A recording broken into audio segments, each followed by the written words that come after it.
چې وخت او زمانه دا دوه سره الله تعالی پیدا کړی په دا کې چې کیم شاینه شي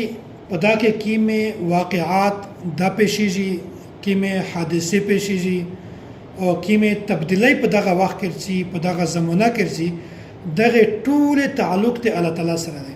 دا هر شی الله تعالی کو خو ځنه خل دسته چې هغه ته په دغه میاشت کې یا په څو وخت کې یو حادثه ور پیښ شي بیا ویایي چې دغه حادثه چې په کوم وخت کې پیښ شوې ده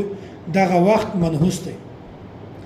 یا یو انسان د پکور کې داسې مسله ور پیښ شي یغه بچای وفات شي بل څوک وفات شي پریشانی ورته جوړ شي بیا چې دغه پریشانی سبب دغه زمانه دغه پریشانی سبب دغه وخت دی د چا کاروبار کې برکت ختم شي نقصان کړو شي بیا چې دغه